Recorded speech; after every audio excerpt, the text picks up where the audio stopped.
J'ai absolument besoin de générer plus de leads. Ça, c'est très souvent ce qu'on me dit à chaque fois que je rencontre des nouveaux entrepreneurs et qui me disent qu'ils veulent faire de la croissance avec leur boîte. Et du coup, quand je creuse un peu, je me rends compte que très souvent, le problème numéro 1, c'est pas qu'ils ont pas assez de leads, mais c'est que déjà, ils ont un premier levier de croissance qu'ils n'activent pas, c'est améliorer la conversion de leurs leads actuels. Le truc, c'est que très souvent, ils se rendent pas forcément compte que leurs leads sont maltraités. Par exemple, quand je demande sous combien de temps les leads entrants sont contactés, par exemple, via les formulaires de contact, les publicités, etc., et qu'on me dit par exemple, oh bah nous, ils sont contactés rapidement en moins de 48 heures. Bon bah là direct je me rends compte de deux choses, c'est que de 1, le process il est complètement cassé, et de 2, ils ont même pas conscience qu'ils font mal les choses. 48 heures, faut bien avoir conscience que c'est une éternité pour un prospect qui a fait une demande de contact.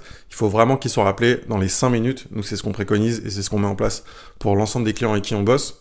Ou quand c'est pas possible, il faut l'appeler tout simplement au plus rapidement possible, sous 10 minutes, 30 minutes, 1 heure, le plus rapide, le mieux dans tous les cas. En plus de ça, très souvent dans les boîtes, en fait, il n'y a pas vraiment de process de relance, de système de relance. C'est-à-dire que les gens vont relancer les leads un petit peu quand ils vont avoir le temps, quand le commercial a le temps, etc. Mais il n'y a pas de process qui est clairement défini, et ça c'est une énorme erreur. Et aussi, très souvent, les leads sont pas assez relancés, puisque nous, on préconise de les relancer jusqu'à 10 fois sur 30 jours. C'est-à-dire que tant que la personne ne nous a pas dit non, on va la relancer plusieurs fois pour essayer de comprendre pourquoi elle veut pas avancer plus loin. Et si elle répond pas, eh ben, on va lui renvoyer un message.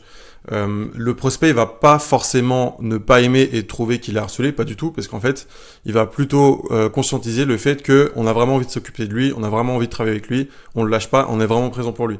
Donc ça montre aussi que derrière, quand on va travailler ensemble, eh ben, on fera le travail et on sera aussi extrêmement présent pour lui. Donc bien sûr, aller chercher des leads, c'est excellent pour faire de la croissance, il n'y a pas de sujet par rapport à ça, mais c'est toujours la première étape pour faire de la croissance, c'est d'optimiser à 100% son funnel d'acquisition.